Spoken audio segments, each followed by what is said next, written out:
Some of the best advice in the world sounds like it came from someone who gave up halfway through life. It all sounds terrible, like the kind of advice that makes you think, there's no way that actually works. But here's the weird part, a lot of it does. Because sometimes the advice that looks bad isn't actually bad, it just fights against your instincts. And your instincts are surprisingly good at convincing you to do what's comfortable instead of what works. Let's get right to the point. Number 10, lower the bar. This sounds like terrible advice. If you want to improve your life, lower your standards. That feels wrong. It feels like the opposite of ambition. But the trick is not lowering the dream. It is lowering the first step. Want to exercise but can't find the motivation? Do one push-up. Want to read more? Read one page. Want to clean your room? Pick up one thing. Need to shower but your brain is telling you to bed rot? Just go run the water. Then when you're already there, you can make the mental decision to get in or not. In fact, if you do get in, don't even take your clothes off yet. Congratulations, you accidentally did your laundry too. Your brain hears a giant goal and starts quietly packing a suitcase. But a tiny goal slips past the guard. One push-up does not feel scary. One page does not feel impossible. One dish does not feel like a life crisis with soap. And once you start, the hardest part is already over. The hack is not the tiny action. The hack is becoming the kind of person who begins. Number 9, write the bad version first. This is some of the most useful bad advice ever. Make it bad first. A bad first draft, a messy plan, a rough sketch, a clunky opening line that sounds like it was written by a smart refrigerator. At first, this feels lazy. It feels like you are lowering the quality. But really, you are separating two jobs that should not happen at the same time, creating and judging. Trying to make something perfect on the first attempt is like trying to build a house while someone follows you around saying, "That wall is ugly. That nail is weird. I don't like the emotional direction of this window." Of course you freeze. A bad version gives you something to fix, and fixing is easier than inventing from nothing. A blank page feels overwhelming. A bad page is just a messy room. You can work with a messy room. Number 8, stop while it's still going well. Most people stop when they are drained. They keep working until their brain quietly clocks out before they do. Then they close the laptop, walk away, and the next day, they wonder why they feel dread before even starting. Of course they feel dread. They left themselves at the worst part.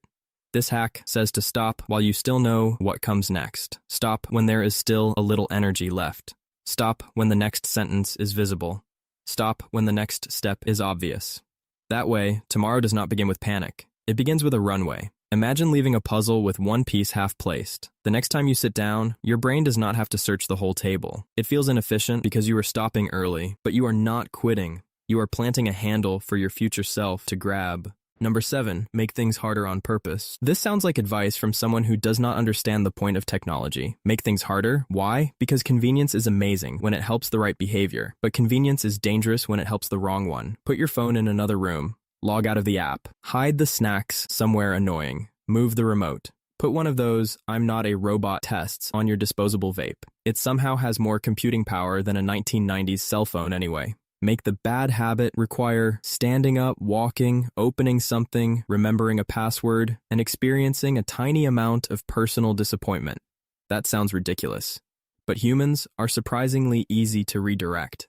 Sometimes the difference between scrolling for 40 minutes and not scrolling at all is whether the phone is within arm's reach.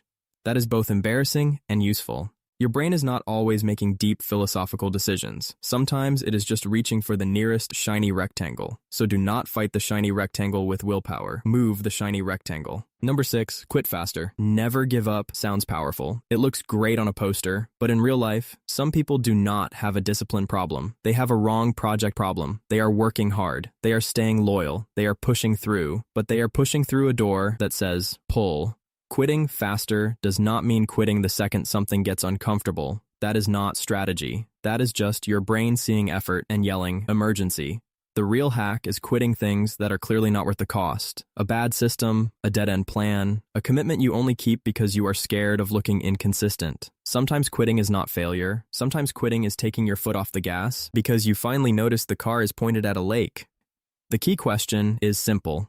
Am I quitting because this is hard? Or am I quitting because this is wrong? Those are very different answers. Number 5, do less to get more done. A giant to-do list feels responsible. It feels organized. It feels like you have your life together, even if the list includes things like fix entire personality and maybe taxes. But too many tasks can turn your brain into a browser with 40 tabs open, and one of them is playing music you cannot find. You feel busy, but nothing gets finished. Doing less sounds lazy because we confuse movement with progress. But progress is not touching 15 tasks for 2 minutes each. Progress is finishing the thing that matters. So pick fewer targets. 1 important task, 2 at most. Make the day smaller on purpose. That does not mean you are doing less meaningful work. It means you are removing the fake work that makes you feel productive while quietly stealing your attention. A person carrying 20 plates looks impressive for about 3 seconds. Then the plates hit the floor. A person carrying 1 plate actually reaches the table. Number 4, ask for criticism before praise. This sounds emotionally unsafe. You make something, hand it to another person and say, please tell me what is wrong with it. That feels like walking into a room and asking everyone to laugh at your haircut after you told the barber you wanted to try something new.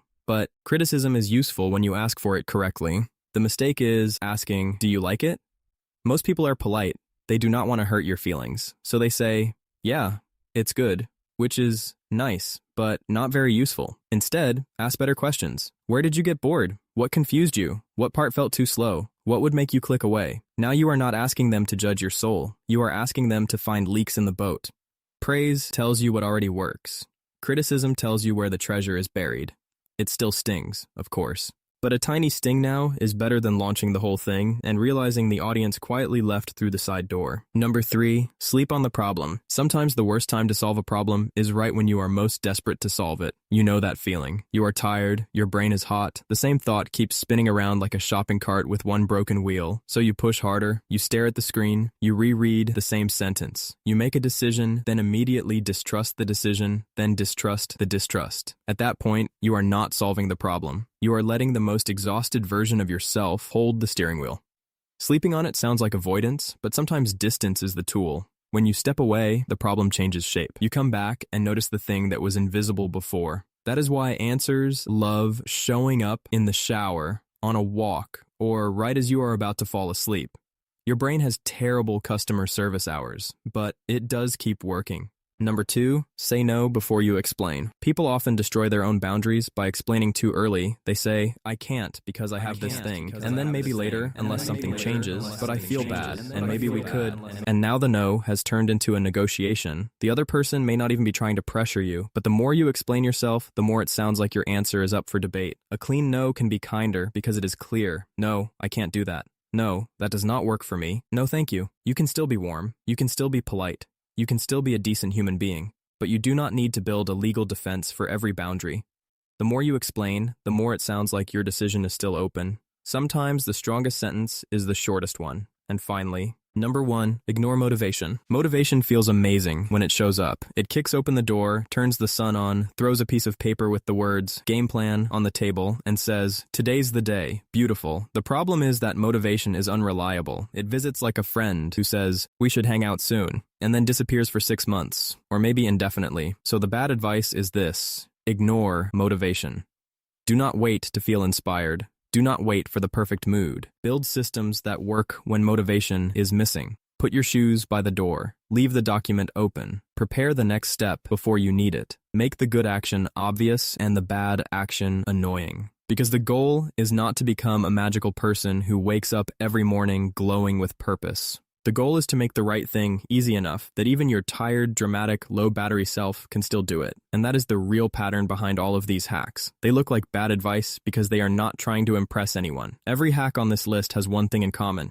They don't change who you are. They change what you do. Lower the bar so you stop getting stuck in limbo. Literally, that's how you win at limbo. Write badly so you have something to improve. Stop early so tomorrow is easier. Make distractions harder. Quit the wrong things. Do less, but finish more. Ask for criticism. Sleep before making a bad decision. Say no without turning it into a courtroom drama. And stop waiting for motivation to save you.